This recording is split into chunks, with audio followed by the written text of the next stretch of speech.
शादी के बाद ड्राइवर ने तोड़ी मेरी सील। मेरा नाम सुनीता है। मैं 22 साल की हूँ। मैंने अच्छे कॉलेज से ग्रेजुएशन की थी। मेरे मम्मी पापा दोनों ही बैंक में जॉब करते थे। मुझे जब भी किसी चीज की जरूरत पड़ी, मेरे मम्मी पापा ने हमेशा पूरी की, मगर शादी के बाद मुझे जिस चीज की जरूरत थी वो मेरे पति ने पूरी नहीं की। मेरे पति एक मल्टीनेशनल कंपनी में काम करते थे। उनकी सैलरी भी अच्छी थी। हमारी शादी से मैं बहुत खुश थी। मुझे भी अपनी सुहागरात का इंतजार था। मैंने लाल साड़ी पहनी थी, खूब सारे गहने और मेकअप भी किया। मैं बहुत सुंदर लग रही थी। अपने पति का इंतजार कर रही थी। वो कमरे में आ गए। उन्होंने मुझे गिफ्ट में सोने की चेन दी। सब कुछ बहुत अच्छा था। अब उन्होंने मुझे किस किया, वो भी ऐसे जैसे कोई भाई अपनी बहन को करता है। मैं इंतजार कर रही थी कि अब मुझे अपनी बाहों में भरेंगे, अब मुझे वो मजा देंगे जिसका मुझे इंतजार है। मगर वो तो परिवार की कहानी सुनाते रहे और रात बीत रही थी। फिर हारकर मैंने ही पहल की। मैं उनके होंठों को चूमने लगी और अपने ब्लाउज के बटन खोलकर अपने दोनों संतरे उनकी छाती से लगा दिए। करीब 10 मिनट तक मैं किस करती रही। मैंने उनके कुर्ते के बटन भी खोल दिए और उनकी छाती को सहलाने लगी। अब मैंने अपने संतरों को ब्रा से भी आजाद कर दिया।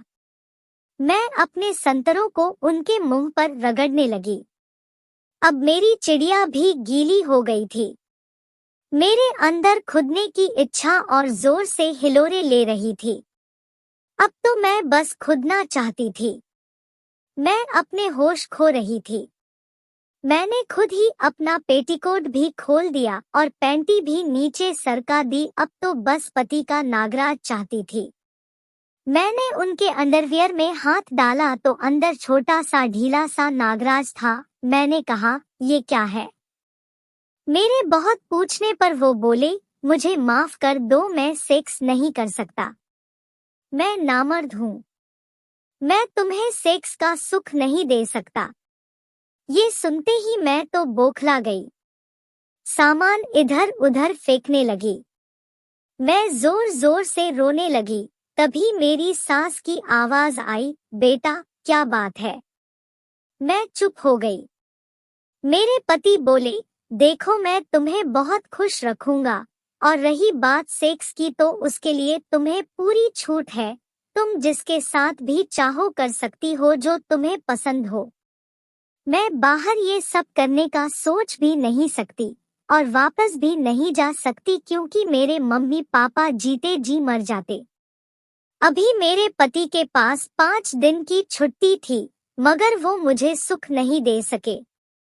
मैंने एक दिन ड्राइवर को बुलाया। उसका नाम रोहन था। वो दिखने में सुंदर था। मैंने उससे ऋषिकेश चलने को कहा। मैंने अपने पति से भी कह दिया, मैं ऋषिकेश जा रही हूँ, 1-2 दिन में आ जाऊंगी। वहाँ मेरी मौसी रहती है। क्या मैं ड्राइवर को ले जाऊं? पति ने कहा, हाँ हाँ, क्यों नहीं। तुम्हारा मन बहल जाएगा। वैसे भी तुम काफी अपसेट हो। मैं दोपहर में ड्राइवर के साथ निकल गई। रास्ते में वो मेरा बहुत ख्याल रख रहा था। मेरा मन भी उस पर आकर्षित हो गया। हम ऋषिकेश तो पहुंचे, मगर हम मौसी के घर नहीं, एक होटल में गए। मैंने एक कमरा बुक किया। रोहन को बोला, तुम भी मेरे साथ ही रुक जाना। रोहन बोला, मैडम, अगर साहब को पता चल गया तो मेरी नौकरी चली जाएगी। मैंने कहा, किसी को पता नहीं चलेगा। मैंने उससे विस्की मंगाई और फिर हम दोनों ने साथ बैठकर पैग लगाए।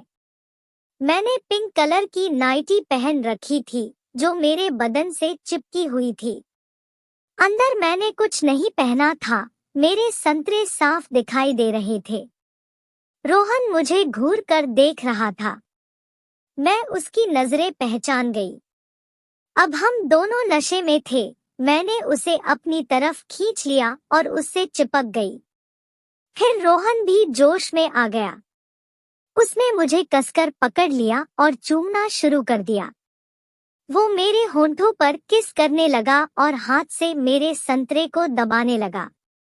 मैं भी उसका पूरा साथ दे रही थी। वो मेरे संतरों को जोर से मसल रहा था। मैं मदहोश हो रही थी। अब उसका हाथ मेरी चिड़िया पर चला गया और उसे सहलाने लगा। रोहन मुझे उठाकर बेड पर ले गया और मेरी नाइटी को उतार दिया। अब मैं बिना कपड़ों के उसके सामने थी। वो मुझे देखकर मुझ पर टूट पड़ा, पागलों की तरह मुझे चूम रहा था। मुझे बहुत मजा आ रहा था। अब उसका केला भी सख्त हो गया था। उसने मेरी टांगों को खोला और मेरी चिड़िया को चाटना शुरू किया। मैं तो पागल हुई जा रही थी। थोड़ी देर चाटने के बाद रोहन ने अपना केला मेरी चिड़िया में डाल दिया। मैं दर्द से चीख पड़ी क्योंकि मैं अभी तक कुंवारी थी। आज ही मेरी सील टूटी थी। रोहन बहुत जोर जोर से नागराज को अंदर बाहर कर रहा था। उसने मेरी टांगों को उठा रखा था और तेज तेज धक्के मार रहा था। थोड़ी ही देर में मेरा पानी निकल गया। कुछ देर बाद रोहन का नागराज भी ढीला पड़ गया था। जिस सुख के लिए मैं शादी के दिन से तरस रही थी, आज मुझे वो सुख मिल गया था। अब से जब भी मेरी इच्छा होती तो मैं रोहन को बुला लेती थी। मेरे पति को भी कोई एतराज नहीं था।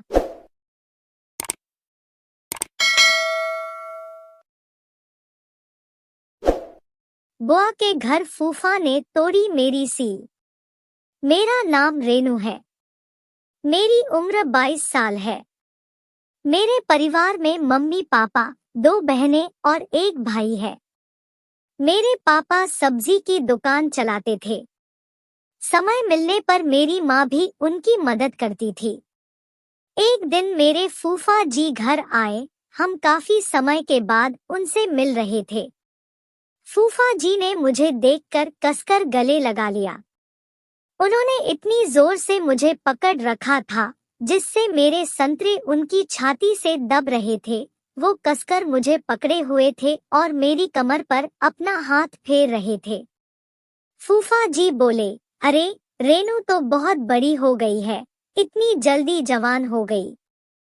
ये सुनकर सभी मुस्कुरा दिए और मैं शर्मा गई। मैं फूफा जी के लिए पानी लेने गई। जब फूफा जी ने मुझे गले लगाया तो मेरे अंदर अजीब सी लहर दौड़ गई। मुझे पहली बार किसी मर्द के बदन का एहसास हुआ था। पहली बार मुझे लगा कि किसी मर्द के बदन से चिपक कर कितना मजा आता है। मेरे फूफा की उम्र 40 साल है। दिखने में अभी वो जवान थे। मैंने उन्हें पानी दिया और उनसे बातें करने लगी। मैंने कहा, बुआ नहीं आई? उसकी तबीयत खराब है। अब तेरी बुआ बूढ़ी हो गई है, फूफा बोले। फूफा जी ने मेरा हाथ पकड़ लिया। तभी पापा आ गए। शाम हो गई, सबने मिलकर खाना खाया। तब फूफा बोले, मैं कुछ दिनों के लिए रेनू को लेने आया हूँ।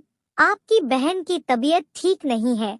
हमने सोचा जब तक उसकी तबीयत ठीक नहीं होती, रेनू हमारे पास रह जाती। पापा बोले, अरे इसमें पूछने की क्या बात है, रेनू आपकी भी बेटी है, आप ले जाइए इसे। रेनू तुम फूफा जी के साथ चली जाना। मैं रात में अपना सामान पैक कर रही थी तो मेरे मन में गुदगुदी हो रही थी, क्योंकि मैं जानती थी कि फूफा की नजर मेरे बदन पर है। वो वहां ले जाकर जरूर कुछ करेंगे। यही सोचकर मैं रोमांचित हो रही थी, मगर थोड़ा डर भी लग रहा था। सुबह को हम खाना खाकर निकल गए। फूफा जी ने मेरा बैग उठा लिया और हम चल दिए जैसे कि कोई पति पत्नी हो। हम बस स्टैंड पहुंच गए। बस पूरी भर गई थी। फूफा जी ने बैग ऊपर रखा और मेरे पीछे खड़े हो गए। मैंने सलवार सूट पहना था और फूफा जी ने लुंगी कुर्ता। जब बस चलने लगी तब फूफा मुझसे चिपक कर खड़े हो गए। मैं भी अनजान बनी रही। थोड़ी देर बाद मुझे अपनी तशरीफ पर कुछ महसूस हुआ। वो बार बार अपने औजार को मेरी तशरीफ में धक्के दे रहे थे, जैसे वो उसे मेरी तशरीफ में घुसाना चाहते हों। मैंने भी अपनी टांगे हल्की सी खोल दी और थोड़ा पंजों पर उठकर उनके औजार को जगह दे दी। ऐसा लग रहा था अगर मैंने सलवार नहीं पहनी होती तो उनका औजार मेरी तशरीफ में घुस ही जाता। उनका औजार बहुत मोटा था। करीब 1 घंटे बाद हम पहुंच गए। फूफा का घर बस स्टैंड से ज्यादा दूर नहीं था। हम घर पहुंच गए। बुआ मुझे देखकर खुश हो गई। फिर हमें चाय नाश्ता करवाया। मैं बुआ से बोली, मेरा कमरा कौन सा है? बुआ ने मुझे कमरा दिखाया। मैं अपना सामान लेकर कमरे में जाने लगी। तभी फूफा बोले, ला मैं तेरा सामान कमरे में रख देता हूँ। वो मेरे पीछे करे में आ गए और बोले, कैसा लगा? मैंने कहा, कमरा तो अच्छा है। मैं कमरे की बात नहीं कर रहा हूँ। फिर फूफा ने मेरा हाथ अपने औजार पर रख दिया। मैं इसकी बात कर रहा हूँ। मैं शर्मा गई और दूसरे हाथ से अपना मुंह ढक लिया।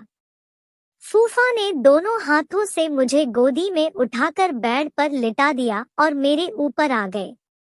मैंने दोनों हाथों से अपना मुंह छुपा लिया, मगर उन्होंने मेरे हाथ हटाकर मेरे होंठों को चूमना शुरू कर दिया।